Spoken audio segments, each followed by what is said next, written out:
Ku coba ungkap tabir ini. Hukum permintaan cerai menurut Al-Quran dan hadis.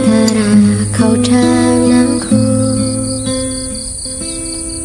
Dalam Al-Quran, Allah Subhanahu wa Ta'ala mengatur tentang perceraian dengan tegas. Dalam surat Al-Baqarah ayat 229 disebutkan bahwa perceraian adalah hal yang dibolehkan, meskipun itu adalah tindakan yang paling dibenci oleh Allah setelah hina. Adapun hadis Nabi Muhammad SAW juga menyatakan bahwa Allah Subhanahu wa Ta'ala tidak menyukai rumah tangga yang runtuh. Tetapi jika sudah tidak ada lagi jalan untuk mempertahankan rumah tangga, maka perceraian diperbolehkan.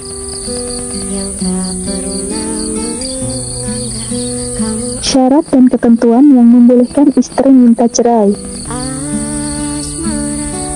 Seorang istri diperbolehkan untuk meminta cerai dalam beberapa kondisi, antara lain 1. Kekerasan dalam rumah tangga. Jika terjadi kekerasan fisik atau verbal dari suami yang membahayakan keselamatan istrinya. 2. Tidak adanya keadilan atau kehidupan yang layak. Suami yang tidak mampu memenuhi kebutuhan fisik atau mental istri serta tidak memberikan hak-hak yang sewajarnya. 3. Perbedaan prinsip dan nilai yang tak teratasi. Ketidaksesuaian prinsip hidup yang menyebabkan ketidakbahagiaan dalam rumah tangga. 4. Tidak menjalankan kewajiban agama. Suami yang tidak menjalankan kewajiban agama seperti tidak melaksanakan sholat, puasa, atau hak-hak istri.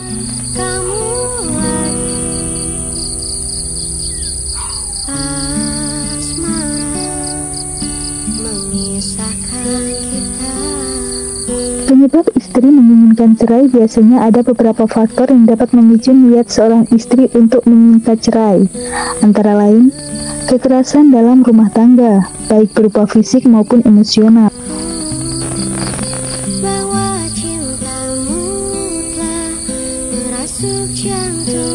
Perselingkuhan, ketidaksetiaan suami yang menghancurkan kepercayaan, kehilangan rasa cinta atau kenyamanan, hubungan yang sudah tidak harmonis dan penuh konflik, kondisi ekonomi yang sulit, ketidakseimbangan dalam pengelolaan keuangan rumah tangga.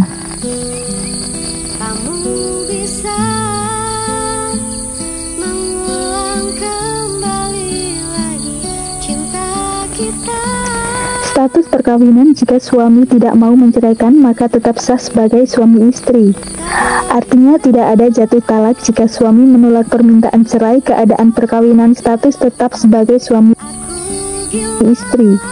Namun jika istri merasa tidak bahagia dan terus dalam situasi yang tidak sehat, dia bisa mengajukan gugatan cerai ke pengadilan agama, dan pengadilan akan mempertimbangkan kondisi yang ada untuk mengambil keputusan.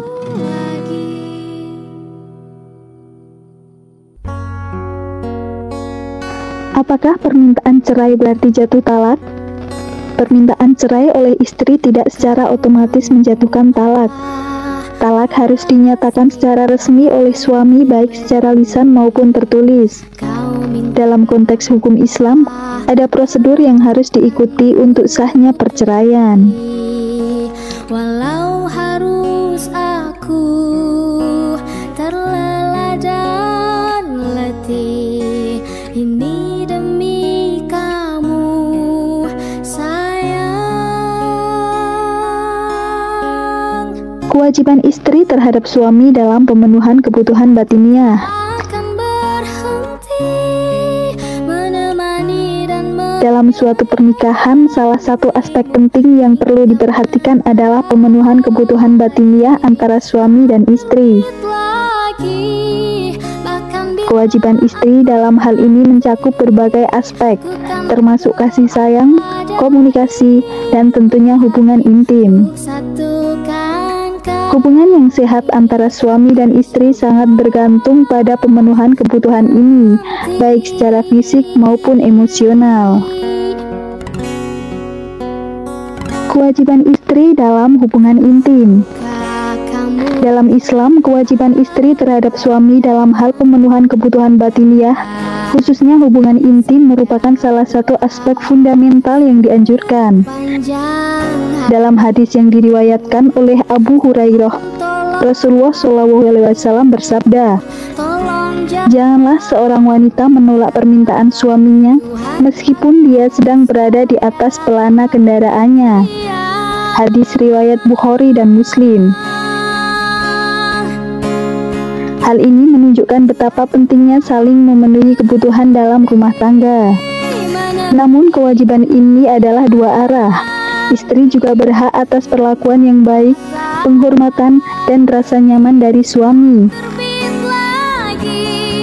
Pemenuhan kebutuhan batiniah harus dilakukan dalam kerangka saling menghormati dan berkomunikasi dengan baik. Hukum penolakan istri untuk berhubungan intim dengan suaminya. Jika seorang istri menolak berhubungan intim dengan suaminya karena bersikukuh minta cerai, hukum penolakan ini perlu dipertimbangkan dalam konteks yang lebih luas. Dalam situasi seperti ini biasanya terdapat permasalahan mendasar dalam hubungan yang perlu diatasi. 1. Kesepakatan bersama. Ketika seorang istri bertekad untuk meminta cerai, biasanya ada alasan kuat di balik keputusan tersebut, seperti ketidakbahagiaan, kekerasan, atau ketidakpuasan. Namun penolakan untuk berhubungan intim dalam keadaan emosional yang tinggi seperti kemarahan dapat menjadi bagian dari konflik yang lebih besar dalam hubungan. 2. Berdosa atau tidak. Dalam konteks agama, menolak hubungan intim ketika emosi sedang tinggi bukanlah tindakan yang bisa dihakimi secara langsung sebagai dosa. Marah adalah perasaan manusiawi yang dapat memengaruhi keputusan dan interaksi.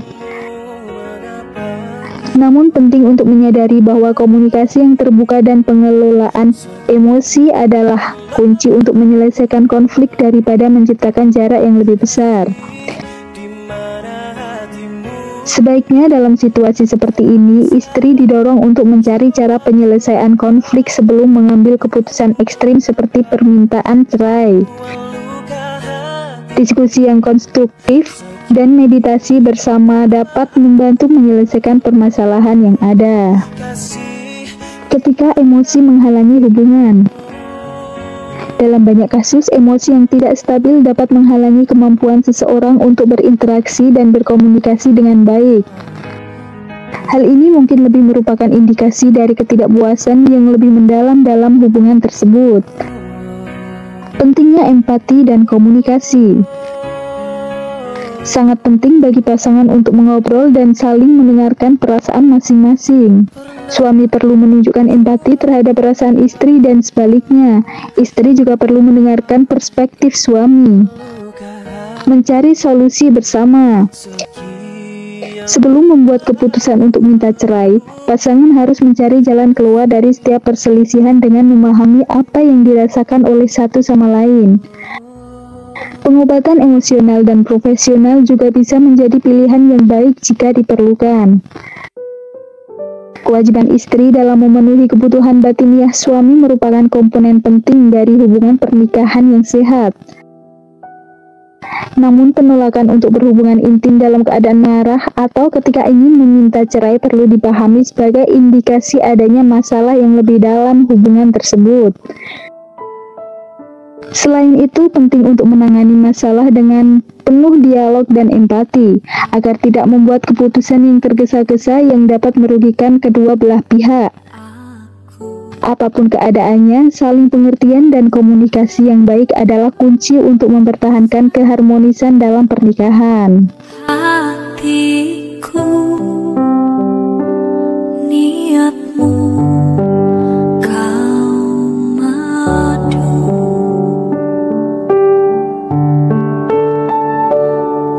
beribu